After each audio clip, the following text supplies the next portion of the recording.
4月30日、帝国データバンクは5月に値上げする食品の平均値上げ率が 31% となり、2022年4月の調査開始以来、初めて 30% を超えたとの結果を発表したと、共同通信などが報じた。報道によると、原材料価格の高騰に加え、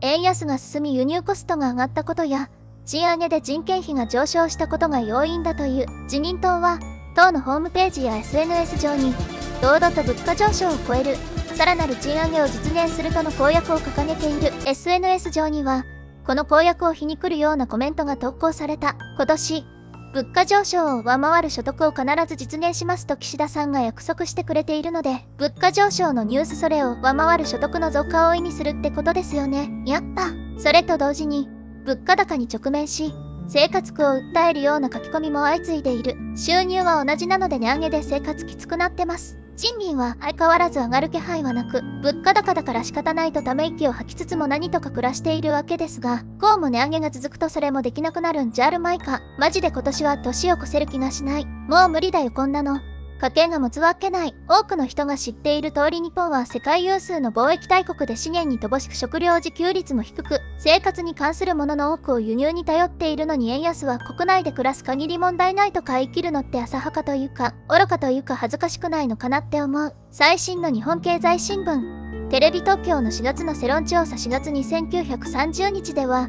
首相に処理してほしい政策課題の設問に対して、1位が物価対策の 36%、 前回より7ポイント上昇で、2位の子育て、教育、少子化対策 33%、同3ポイント上昇、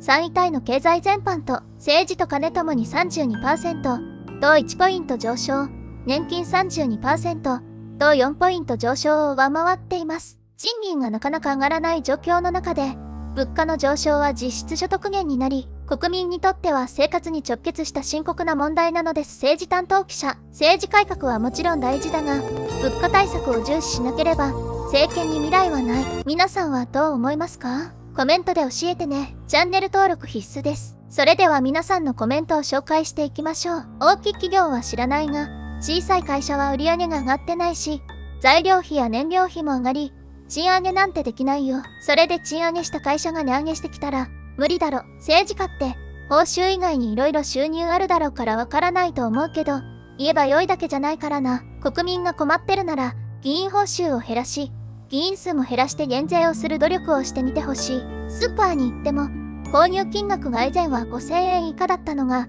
最近では5000円以上になることしかない。購入するものなんて大体変わらないのに、今後、光熱費の支払いができるのか不安でしかない。暑い夏の後、寒い季節が来たら灯油とか買えるかどうか、電気も高いからなるべくつけないで過ごしていたら、最近でも悪くなってきているし、病院すら行くお金もないのに、政府の方々は海外に行って何億、何十億とか聞いたら、国民に使ってくれてもいいんだよ、って思う。電気代も上がる。年を越すどころか、夏を越せるかが心配になってきた。エアコンは極力使わないようにし、暑い夏を忍耐で乗り切るほかない。スーパーの買い物では節約してるつもりでも高い会計になる。おつまみの刺身を買うときは半額シールを貼られるときを見計らっているが、次の日が休日の日は、半額シールが貼られるのは閉店間際の時間帯と、店側の対策も戦略的になっているのを感じる。人間は食事しなければならないので、食料を輸入に頼るのは危険だ。米の減反政策など、日本の食料生産に関する政策は前から疑問だった。現在、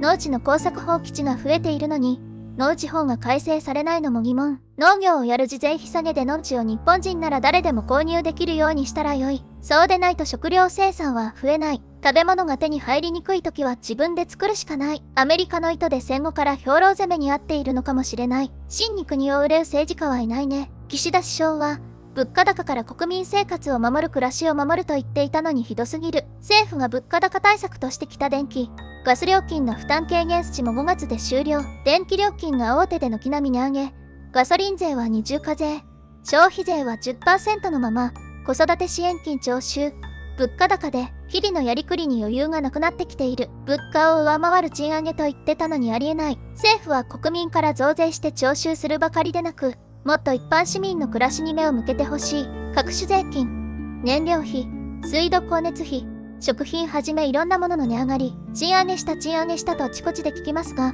皆さんの給料は本当に上がってるんですか？真面目に働いて税金払って質素に生活してる人たちが一番そうしてる気がする。こうなると結婚せずに真面目に働かない方が結果良さそうな気がしてきた。このような苦境になってしまったのは政治の責任だと思いますが、長く一党政治を許してしまった国民の責任とも言えます。先日の補欠選挙でも投票率は 20% 台ですか？ここまでひどい政治を見せられてもなお変わらない多くの国民、ちょっともう無理かもしれないと思います。ここへ来て円をドルに変えろとか投資すべきだという声もありますが、ほとんどの家庭はこの物価高でそんな状況じゃないくらい苦しんでるし、そんな余裕ないくらい苦しいと思います。今も苦しいですが、6月にはかなり多くの食品、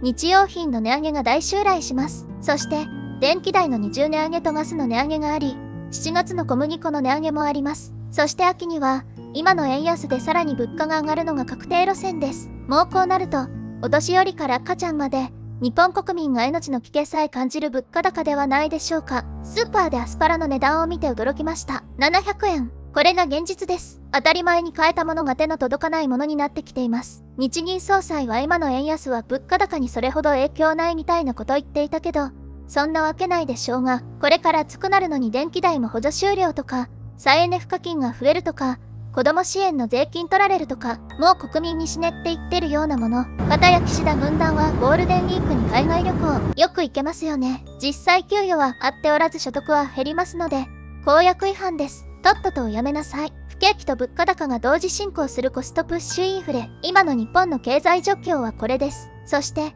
現下、政府の行うべき対策はとてもシンプルなものだと思います。一般庶民の皆さんの可処分所得を増やすことです。手段は消費税の廃止。これが何と言っても最優先に実施すべき最善の対策です。効果も最大限期待できます。また、物価対策の給付金配布、1人10万円の給付を数字にわたって正常なデマンドプルインフレの状態に誘導できるまで継続します。幸いなことに日本は財政上のゆとりが豊富なお金持ち国家ですので、財源の心配はしばらくしなくてよろしいです。政府の決断がありさえすれば、経済の好転は確実だと思いますよ。賃上げできるのはそれだけの利益の出ている会社だけ。利益がないのにどうやって賃上げするの？賃上げした会社は利益を求めて物やサービスの値段を上げる。すると物価がさらに上がる。結果的に賃上げできない会社に勤めている人は物価だけ上がってしまいさらに苦しくなる。ご視聴ありがとうございました。チャンネル登録は必須です。